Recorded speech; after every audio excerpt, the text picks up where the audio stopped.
तो सबसे पहले तो मैं ये कहना चाहूंगा जी, कोर्टिवा कंपनी की तरफ से जो किसान भाई आए हैं उनका बहुत बहुत स्वागत और उनका धन्यवाद करते हैं।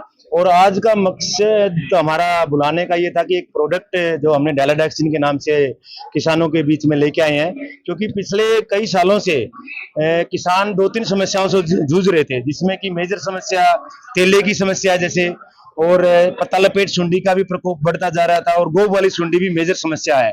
तो इन तीनों जो प्रॉब्लम है फार्मर की, किसान की, तो तीनों का एक ही प्रोडक्ट के रूप में किसानों की तरफ से भी सुझाव पिछले सालों से आते रहे, भी एक ही दवाई ऐसी हो जो तीनों जो प्रॉब्लम है उनको समाधान दे।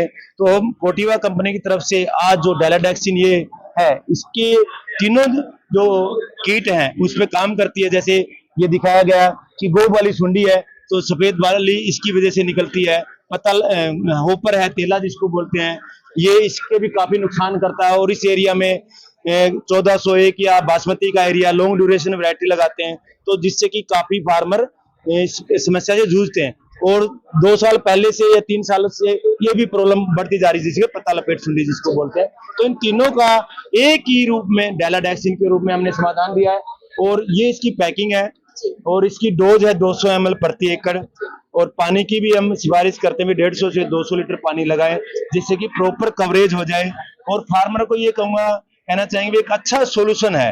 तो जो राइट स्टेज पे इसको जरूर करना, जो हमारा महत्वपूर्ण या हमारी तरफ से मैसेज है कि जो इसकी अवस्था है, यानी गोब की सुंडी एक बहुत ट्रिकी पेस्ट है, इसको 100% कंट्रोल करना मुश्किल है, इसको मैनेज करना है। वही चीज हमें किसानों को बताई है कि इसकी जो राइट स्टेज है, जिससे कि हम इसको जो गोब की सुंडी है उसको अंदर घुसने से रोक पाए हम, और उस टाइम सही तरीके से सही टाइम पे करें, तो किसानों को पूरा इसका फायदा मिलेगा।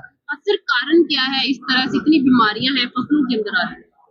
कारण तो देखो, चलो 100 अलग अलग है। सुंडी की बात की जाए, सुंडी का देखो ओवरऑल तो ये वेदर से क्लाइमेटिंग के जो पेस्ट आने के जो बीमारी है कह लो, उसके 3 ही रीजन होते हैं। उसको फेवरेबल वेदर मिल जाए, यानी ह्यूमिडिटी कह लो, उसको टेम्परेचर कह लो, उसके अनुकूल जो वातावरण मिल गया तो वो बीमारी फैलती है।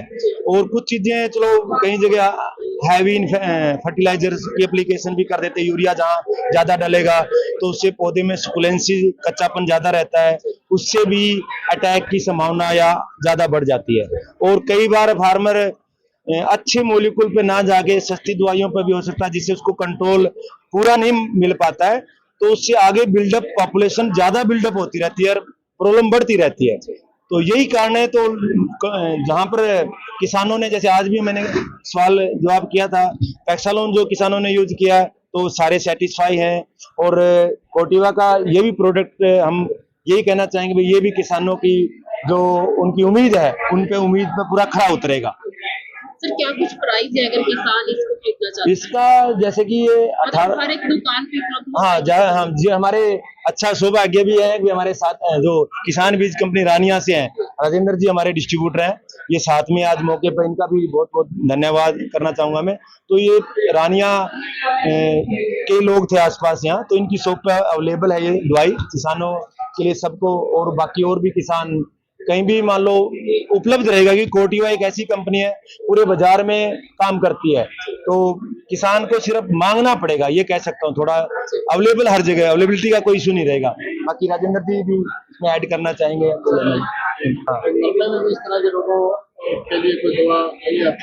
हाँ, नरमा में देखो ऑलरेडी हम लीडर कंपनी है नरमा में। हम पुराने जमाने से जब बात करें तो फ्रेशर हमने दिया जो बच्चे बच्चे की जबान पे आज, उसके बाद हमने डेलीगेट दवाई दी जो थ्रिप्स पे काम करती है, और जो सुंडी की प्रॉब्लम रहती है उस पर भी काम करती है।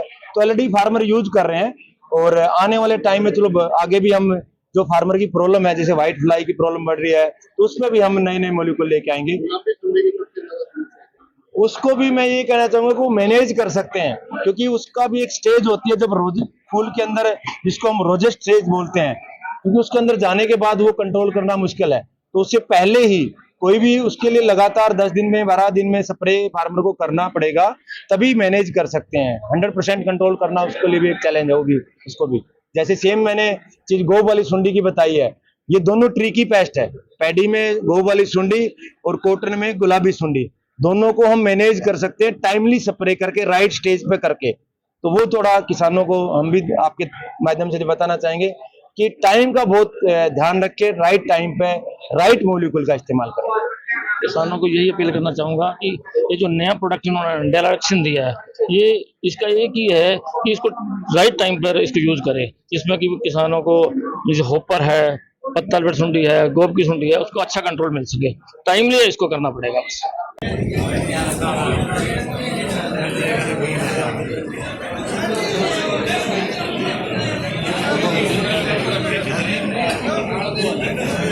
तो इसका और 2-3 सालों से मैंने 2022 में भी आता है समस्या। आप लोगों के हिसाब से क्या बीमारी है?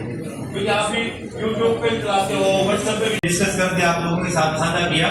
तो अभी फिर भी किसी का कोई सवाल हो दोबारा डायलाडैक्सिन से संबंधित, पैक्सालोन से संबंधित, गैलेरियो से संबंधित, एक और भी दवाई है, इवन कोसाइड है, जो 1401 है, उसमें एक बीमारी आती है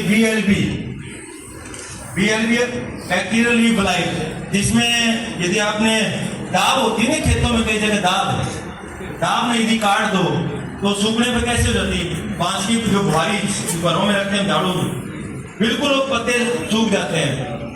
ये साइडों से सूखना शुरू होता है, ऊपर से सारा जलिए तो यहाँ से BLB की पहचान ये है कि ये दोनों साइडों से सूखना शुरू है। इसकी और जो अभी इसका आपने बोला था ना कि बकाने में भी इसकी काफी हद तक, किसी को किन्नू के बाग हो या और कोई फसल हो, सब्जी हो, मूंग वगैरह हो, उसमें भी कोसाइड बहुत अच्छा इफेक्टिव है। इसकी गुण